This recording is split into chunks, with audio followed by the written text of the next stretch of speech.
Kia ora tātou. Welcome to our Policy and Projects Committee meeting today.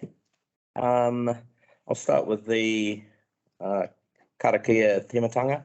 Mai te pai mōna, raro ki te tai, mai te awa tonga, raro ki te awa raki, tēnei te hapori, awhi ai e taratahi, whānau, hara mai te toki, haunga e, hui e, taiki e. Apologies. I believe we have Councillor Della as an apology, and we might have a little bit of lateness from His Worship, our Mayor, Ron. Is there any other apologies? I haven't heard from Ra, but he could be potential apology as well. Thanks, Ron. Can we have a mover for those? Thanks, Al. Thank you, Steve. All in favour? Aye. Okay. Conflicts of interest declaration. Anyone have any conflicts of interest? No. Public forum? No. Okay, the confirmation of the minutes.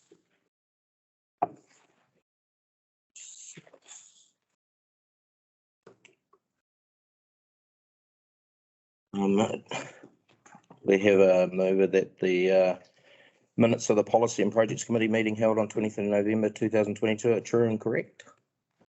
Oh, no. Thank you, Councillor Allen. Seconder. Happy to second that. Thank you, Councillor Lawrence. It's incontroversial. All in favour? Aye. Okay, we'll move on to reports. 6.1, Rumahanga Roading Report. Welcome to the table, Johannes.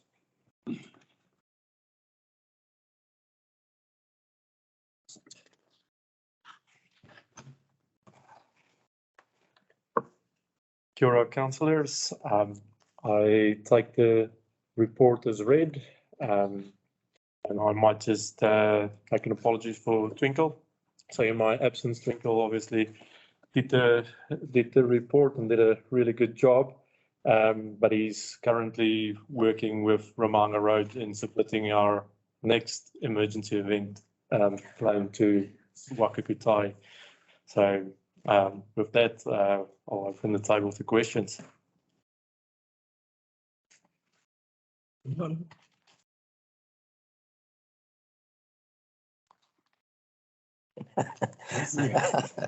Yeah, I might as well ask a couple of questions. Just half a page.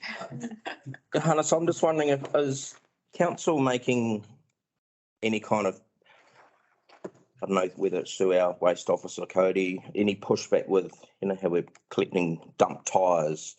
Are we making any communication with companies to do with the tyres that they should be putting a barcode on the tyres and so forth so they can be traced so that we can?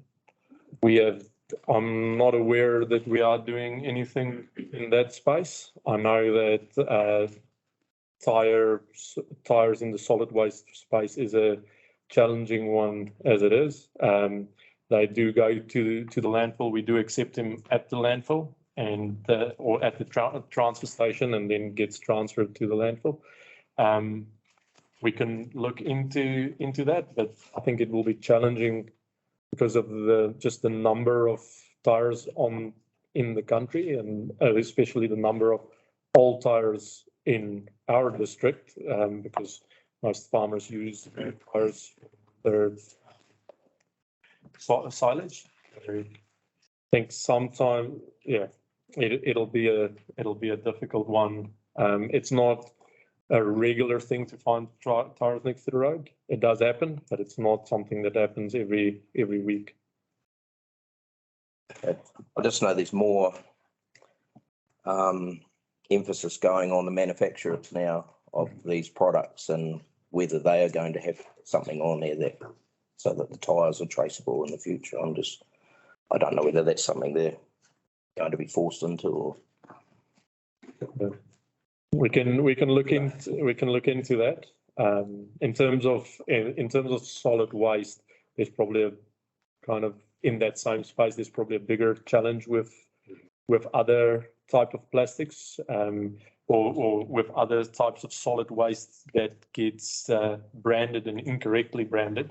And then people try to recycle it. And when it turns up at the recycling plants, it can't be used. So I think in terms of the whole holistic solid waste space, there's a lot of work required. Those tyres on Chester Road, they look like they're motor racing tyres or something. They don't seem to have any tread. Probably leaving Or them skids, burnouts yeah. and them on the side of the road. I am aware that a few years ago, at least 5 years ago, the government granted Fletcher Building, actually Golden Bay Cement, a significant sum to build a processing factory up in Whangarei that would take tyres to help with the manufacturing of cement. The tyres are actually a very good product for helping manufacture cement, which needs a very high heat content, so they burn very hot, and it also needs iron, and the steel inside the tyres make for a very good component because it has both the heat and the iron. I'm not sure that project really got as far as what Fletcher's wanted it to. It was a significant investment on behalf of the government. I believe it was sort of $5 million type investment, but unfortunately from a nation wide perspective, there doesn't appear to be any ability to recycle tyres currently within New Zealand. They all have to be either chipped and taken offshore, or as Johannes has said, they go to landfill. I think our consumption of tyres nationally was, if I recall, was about 70,000 tyres, and that's just passenger vehicle tyres annually. And then you had truck tyres and the much more difficult ones, which are heavy machinery, tractor tyres, are very difficult to deal with. The biggest risk is when people lease a building or have a building or a large hole and pay people to accumulate them and then walk away. You know, stockpiling of tyres is the biggest challenge. Major issue. Everybody who deals with replacing of tyres needs an outlet, needs somebody to take them, and most charge their customers a disposal fee for tyres. But if they end up somewhere in our district accumulated, it's very hard to do anything with them until they're time to be moved off site. That's the problem. Some districts have had major issues with that. Yeah.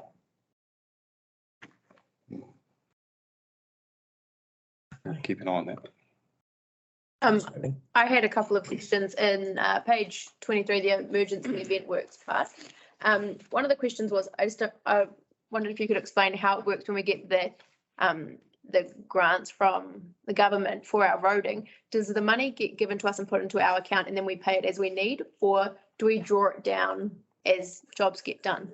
So it's similar to our normal LTP. So we run the finance system. We make a monthly claim to Waka Kotahi on the various working categories. And when we have when an emergency event qualifies or approve it, it gets added to as a LTP line in Transport Investment Online. So we draw on it as we go. The emergency events can also be rolled over. So even if we have the damage now and the money's approved now, it can move into the next financial year. Okay. So we don't have to spend it all in a year. So physically get cash. Yeah, okay.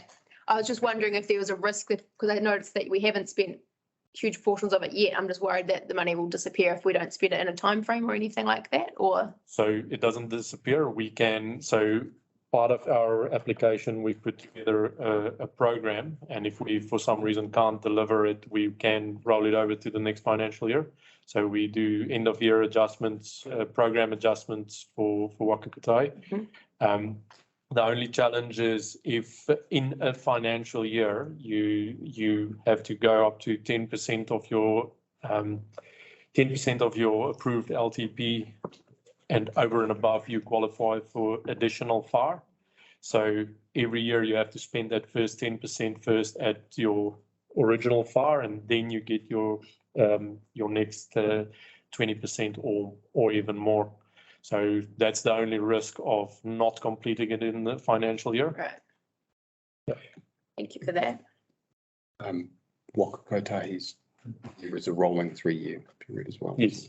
So similar to our LTP, which is a 3-year period, Waka Kotahi operate their budgets on a rolling 3-year period. So Okay. it's not as hard and fast as our fiscal year. Yeah. They're a lot more flexible with the work as long as it's done within a 3-year period. Is there any whisper somewhere that they might be prioritizing? I can't even say that. They're Moving. That's a really good question. And what we've found is the work that they are doing on some areas, say, for example, Mode Shift, where they're looking to move people out of cars and onto either public transport or cycleways or walking or that kind of thing. That budget is intact and remains, the program of work will remain. And the program of work, which is around recovery, is the piece that is being topped up. So they aren't draining all their other reserves in order to deal with the cyclone recovery. They're actually just going back to the Crown and saying, we need more money in the recovery area. So that area will get topped up. Thanks, Jeff. How much buyers? Did you have any more? You go for, let's Yeah, open later. page 14, 4.4 on the bridges that are scheduled for inspection. Just wondering, do we anticipate any major repairs on any of the bridges that are scheduled for inspection? I know it's a really bit of a hard crystal ball, but just given the recent weather effects and stuff. So based on the previous condition assessment, we didn't have any major works to be done on any bridges.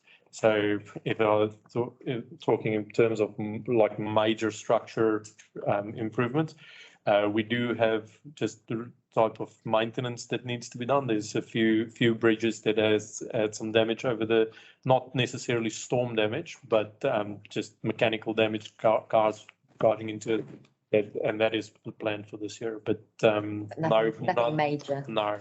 no sort of major replacements or anything. Okay, thank you. Councillor Deputy Mayor Williams, sorry. Thanks. Yeah, really just a question around overhanging trees on rural roads.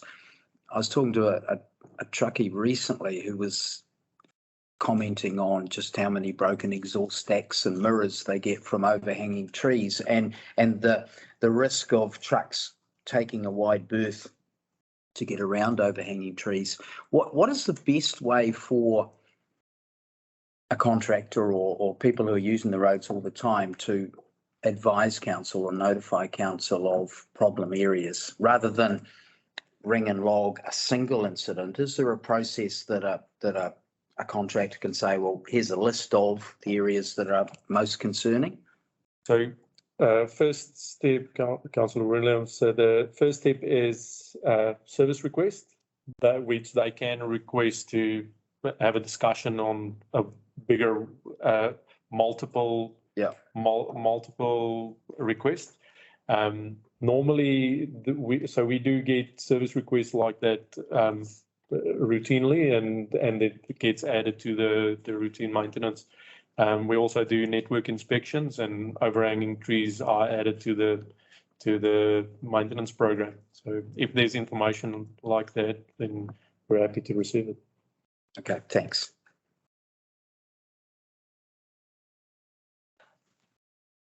Thank you. Another question on this FAR funding. Why is it going down from 72 to 51%? Is that So 50, concerning? so 51 and 50, so it's going down from 52% to 51% in the next financial year.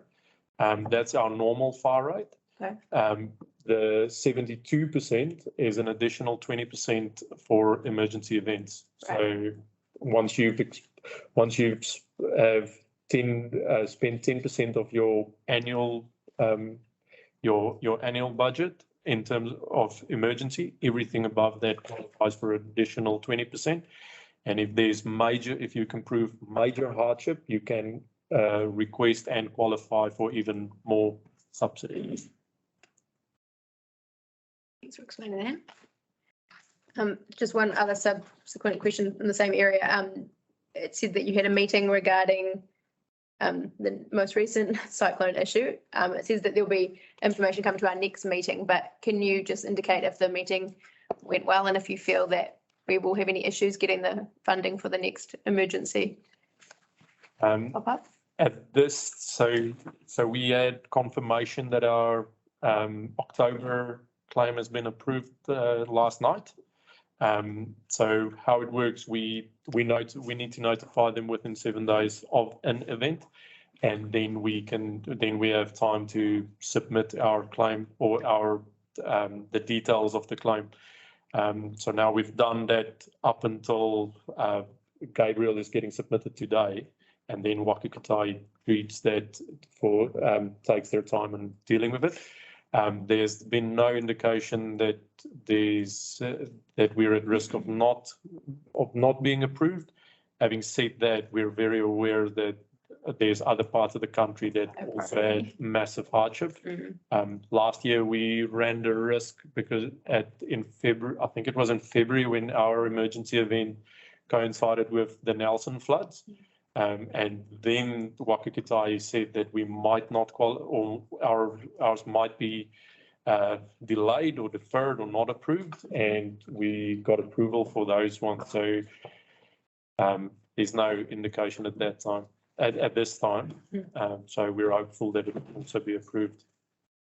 Our biggest challenge, I reckon, in the near future is our share of that emergency event. Yeah.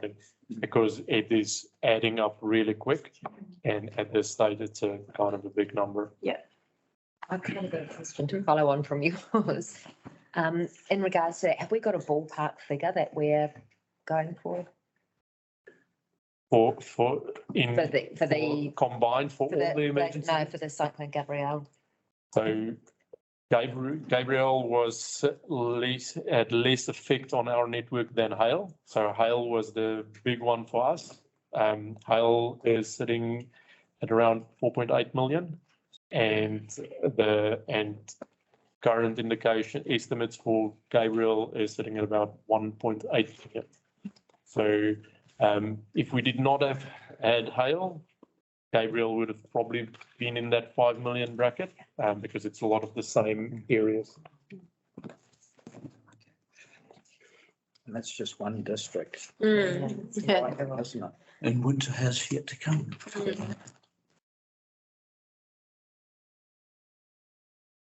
I had another question, Johannes, just on page 28, just to do with the Mangatiri Valley Forge structure. You mentioned in the conversations between Greater Wellington Regional Council and Hunting and Fishing, is that Fish and Game?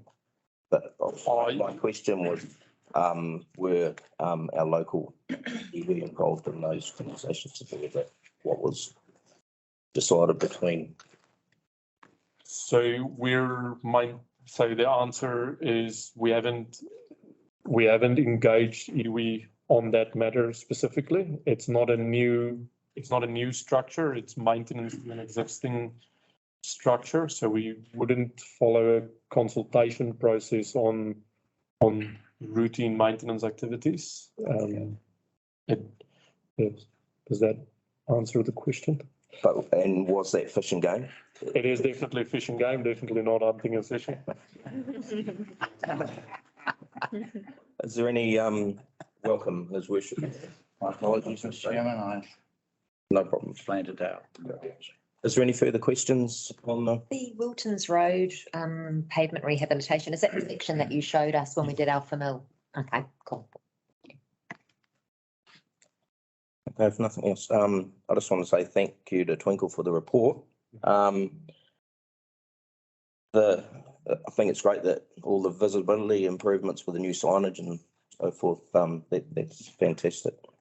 That area that's gone, and I would just like to pass on, if you could pass on to Twinkle, that the considerations that he's left out of the report, that there possibly were could have been some writing underneath those with risks and so forth. So just something. Thank you. But we'll move on to the recommendation, and that's that we note the report, receive the report. So do we have a move? Thank you, Councillor Terry Campbell, and a second. Thank you, Councillor Ayling. All in favour? Okay. Thank you. And the photos are good too, Mm. like really helpful. Helpful. Right. Thank God for drones. Okay, page 29. Item 6.2, major capital projects. To table. Good morning, everyone. Morning, Rachel. I'd like to take the report as read, and I'll just give you a quick update on the storage tanks. So we did the first stage of the commissioning last week, and that was really successful. So we filled the tanks up to a metre, the bladders, and that enabled us to bolt down the tanks to the actual foundation. So that was a big part of the commissioning process. And then the second part of it will be completed when the pump station's in. I just thought I'd give you a quick update on that. Thank you, Rachel. Any questions? Only the reservoirs, the wastewater treatment, the completion, looking at end of June now, is that causing us any problems or anything like that with a slight overrun? Operationally, we've managed to work around that. Great. We'd always planned to have it at the end of June. The signalling has always been the end of June. We had potentially an opportunity to bring it forward, and I think I signalled just to the mayor and the deputy mayor that may occur because of the requirement to have a public opening and to organise all of the dignitaries that needed to be there. But we had always planned to be the end of June. Unfortunately, we're back to our plan. Okay, thanks. At the moment. We're hoping that we'll. Yeah. Councillor Gallant. Page 31, you've got completion of topsoiling. I'm assuming that's around the tops of the reservoirs. Oh, yes, Yes, yes, that's yeah. what it means. Yes, yeah, so that's between the reservoirs, right around the tops, yeah. Could I add? There will also be a fair amount of topsoiling on the remaining 22 odd hectare site as Greater Wellington level that site for their planting regimes on the poplar and pole nursery. So they may use some of the topsoil that is currently sitting on Belfield Road behind the tanks if it's suitable. If not, they'll look to bring in their own topsoil and smooth out and level that site. Councillor Ayling. Just page 31, I had a question that the electrical leak detection has been completed, and I was just wondering what amount of damage was there to the lining that was discovered, and is it of more concerning than you'd anticipated or pleasantly surprised? Can I speak to that? So the leak detection found, so firstly, the leak detection was not to necessarily find suspected damage. It was a quality assurance control. So all the type of damages that picks up is the ones that you can't visibly see. And we had a few minor leaks detected. I think in the scope of the project, the number that I've been hearing, it was really minor. It would be in the low tens around there, small things. I can get the exact number and get that into the next report, but it's been reasonably good. What this does is it creates a baseline if we want to do quality control in the future. So with the old type of reservoirs, there's no way to do leak detection on the liners, where this liner gives us the ability in 5 or 10 years' time to do a leak detection and see whether our reservoirs are still secure. So it's actually a great tool in our toolkit. So as you say, this can be done down the track. So they'd have to be emptied out and then tested like that. There's one, so initially that was the plan was that it had to be emptied. In recent times, there's been some good R&D that they can actually test with a meter worth of water in there. So pond 1, the lower end of pond 1 was actually tested with some water in it. Or reservoir 1. Very good, Rachel. I just have a question around thinking about the new pump station and different projects that we're doing around the lower end of Carterton. Are we putting any pressure on the network from Powerco, and are they possibly needing to upgrade any transformers or any amount of power that we're putting into certain areas? We're actually got sufficient power at the wastewater plant, so we're our mains for the pump station will be coming from there. Yeah, great. And we've actually been working together on our power consumption, so there is a plan in the future to actually reduce that as well. So new transformers gone in on the site around the reservoirs, and we've been in discussion so that transformer has spare capacity, and we may be allowing Greater Wellington to utilise some of that spare capacity for their pole nursery. They're hoping to do a lot of their power consumption off-site using solar. That's great. Thank you. Is there any further questions for Rachel? Going well, team, going very well. Thank you, Rachel, for your report. We'll move on to the recommendation that we receive the report. Thank you, Deputy Mayor Williams, and a seconder. Councillor Newman, all in favour? Aye. Against? Thank you. Well done, Roger. Okay, 6.3, page 33, resource consent update. Solitaire. Thank you, Mr. Chair, Your Worship the Mayor, councillors. As I explain every time, this is a standard report just to let you know what we're doing in the resource consenting space and some of the decisions that we're making. I will take the report as read and answer questions of clarification. Do we have any questions for? Yes, page 39 and 7. I'm thinking this is the area we're talking about. Forest Road, Dalefield Road, back towards the area. Sorry, what number? Number 7. 7. Number 7. Rural subdivision. Yep. It's at the very first page of all of this.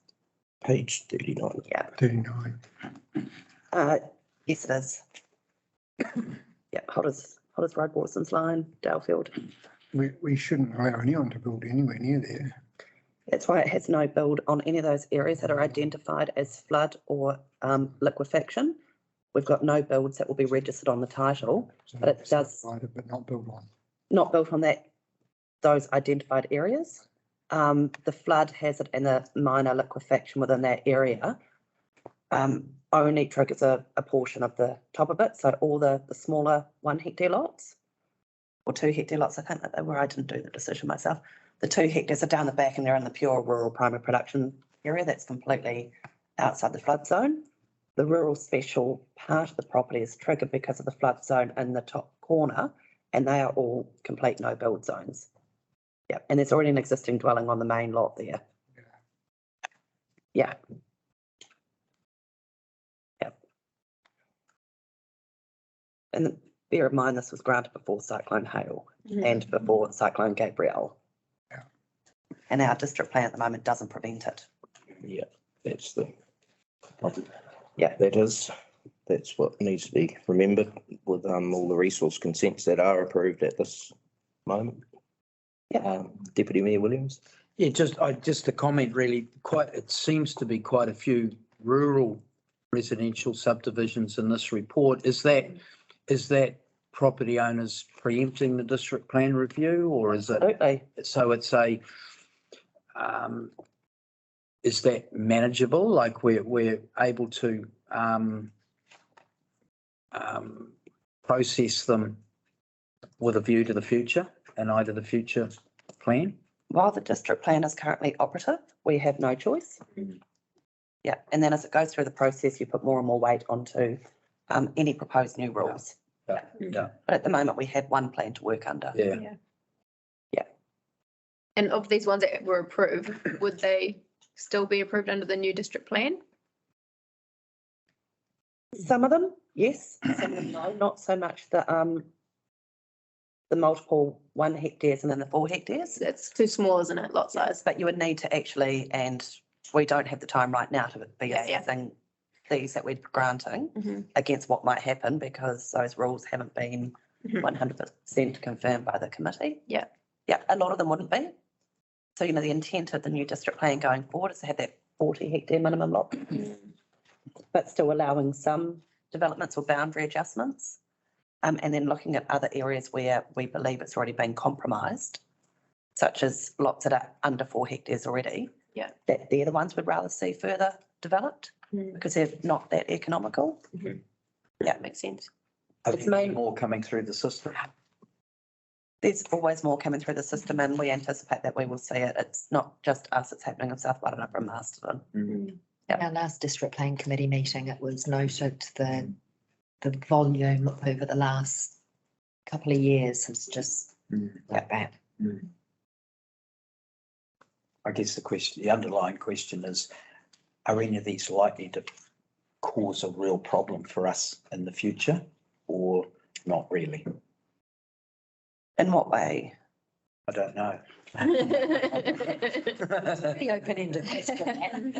Put your crystal ball in there. Well, reverse sensitivity I and think there is the ability for us to note that it's the construction in a flood hazard zone that has been identified. And, certainly as far as warning people who are building, that risk has been already covered off because it is already a flood hazard zone. Those maps will be updated over time, and so that warning risk will change over time and will probably extend. But also too, some of these ones that did, I'd touch on that one that councillor Gallen mentioned. It's a 4 hectare lot. 4 hectares is actually a reasonably large size lot when not even a quarter of it contains flood hazard zone. There is actually quite sufficient area to be able to build outside of that. And if there wasn't, consent wouldn't be granted. I guess as long as we're using the LIM process to be as explicit as we possibly can, so that people go into these things with their eyes as wide open as they can. Absolutely.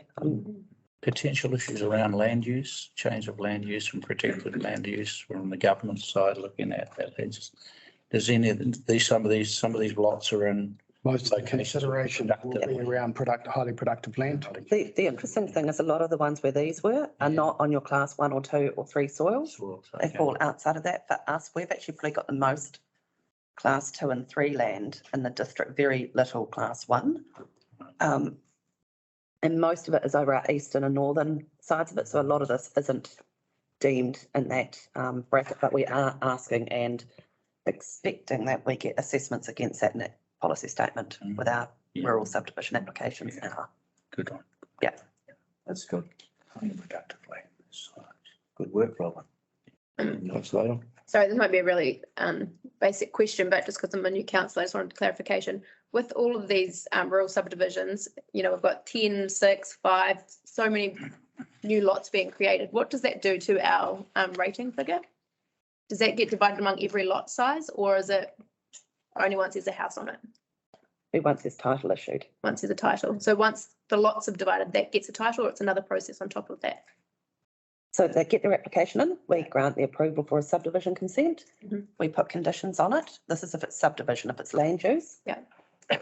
no new titles are created. Okay. Then they have to look at the conditions and then go through the process of complying with them. Once they've complied with all the conditions and finished the work such as roading, power, telephone if required, in the urban area, of course, water and sewer. Mhm.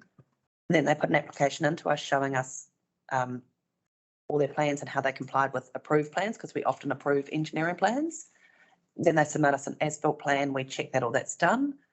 We send them invoices for financial contributions, and once that's paid, we then sign off the title and put any of the applicable consent notices, such as no build zones, or you're in a rural area, there's farming happening around you, don't come to us and complain that you've got machinery or cows or dust or noise or silage.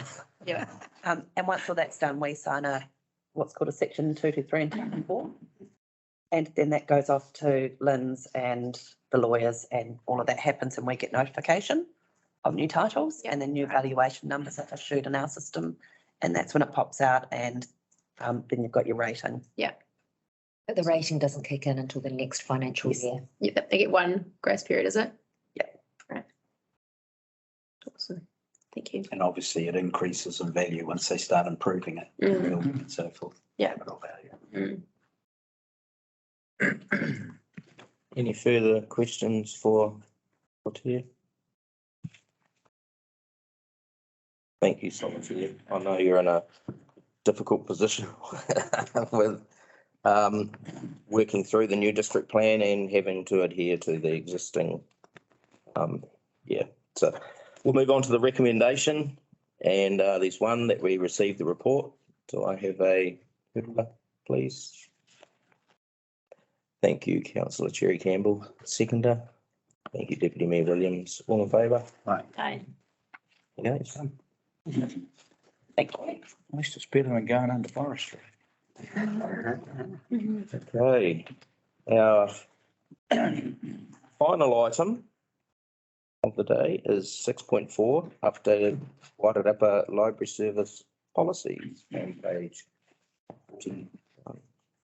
Welcome to the table, Glenda. Thank you, Morena. So I think for the new councillors, I'll just give a little bit of background.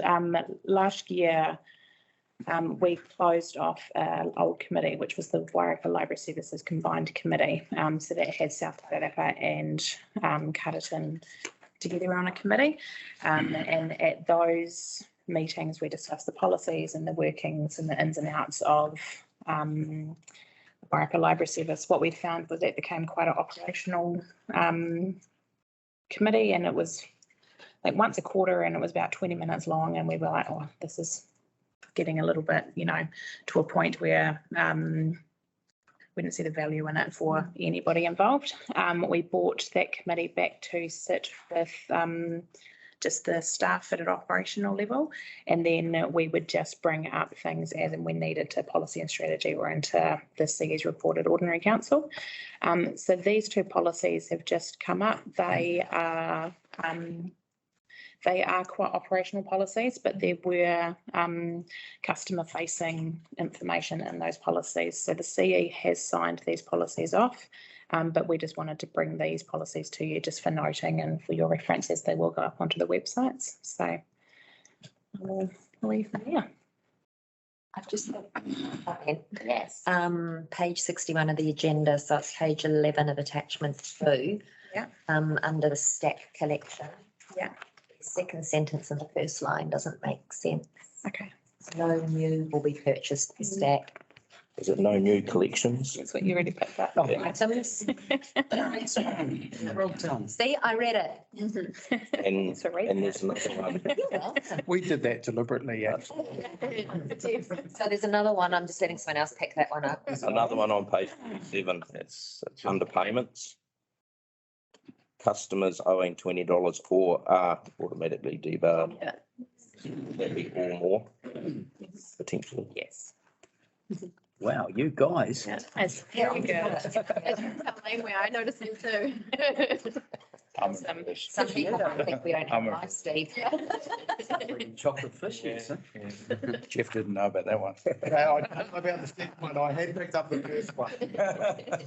And the only other change that we've made since the report went to you guys is that the review date is going to go out to a 5-year period rather than the 2-year period. So, yep. Might have to reconvene that committee again, Steve. Well, as a library, you'd expect they got spelling right. It's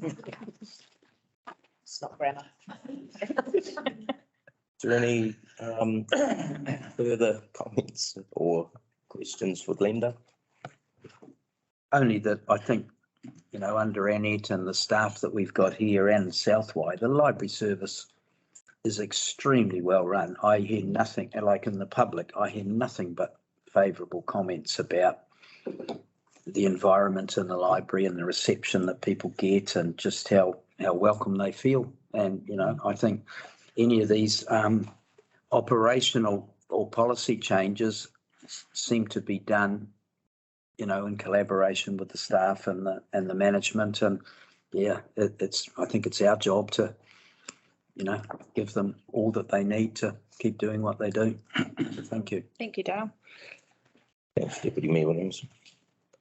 Okay. There's no further questions. We'll move on to the recommendation. There's one. That is notes the amendments to 2 Wairarapa library service policies, the collection, development and management policy and the customer service policy. Do we have a mover? That, Thank you, Councillor Lawrence. like. And the second of Deputy Mayor Williams. All in favour? Aye. Against? Okay. Thank you. Okay. You have to speak slower next time. Okay, item 7 is our karakia. Would anyone like to do that? I can do it if you like. Thank you, Councillor Cherryham. Karakia whakamutunga. Kia tau, kia tātou katoa, kia te whai o tō tātou ariki a ihu kara iti me te araha o te atua me te whiwhi ngā tahitanga. Ki te wairoa tapu, aki, aki, aki, amen. Amen. Well done. Kia ora, Ron. Okay, with that, I declare our meeting closed. Thank you all for attending.